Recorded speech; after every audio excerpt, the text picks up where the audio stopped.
May nabasa po ako dito. No one should teach who is not in love with teaching. So, ang dami na kasing mapapanood ngayon na parang bangayan, nagpaparinigan na yung mga teachers at saka yung mga parents, which isn't a good scenario. Kasi dapat the school and the home are partners in raising kids. Nangyayari kasi ngayon parang iba.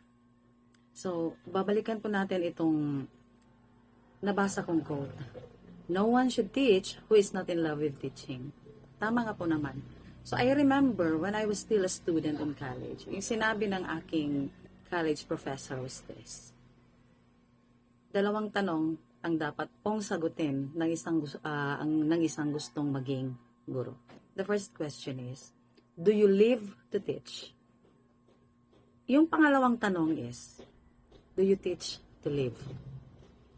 Ang sagot ko dito is both. I live to teach dahil yung pagtuturo is a passion. Ito yung kumukumpleto ng buhay ko.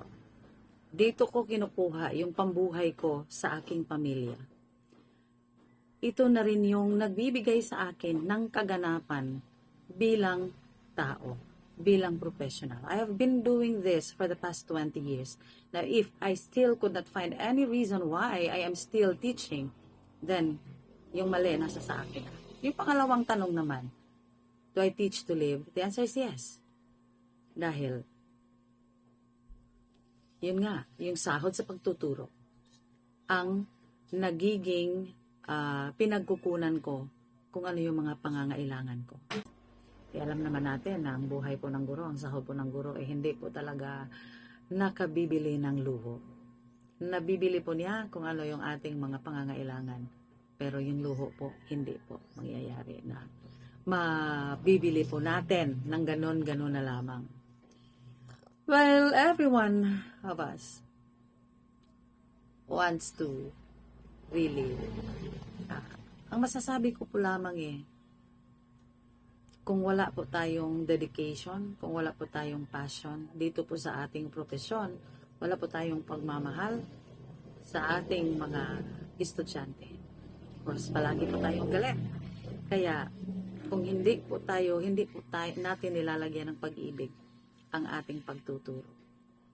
When we do not love what we do, regardless of what professions we have chosen to do, I don't think there will ever be anything good that comes out of it.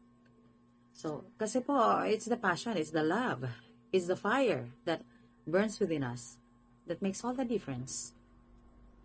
Yan yung nagdidikta kung kaya natin i-handle yung stress, yung challenges na kasama dyan sa ating trabaho. Alam kong sasabihin ng kapwa ko guro na very stressful po ang pagtuturo. But I believe all other professions are stressful. But the love in our hearts makes the difference in how we respond and how we handle the stress that we experience on a daily basis. So kung mahal mo ang trabaho mo, kung mahal mo ang mga bata na nasa pangangalaga mo, then maybe gumagaan po ang dalahin ng isang guro or ng isang professional.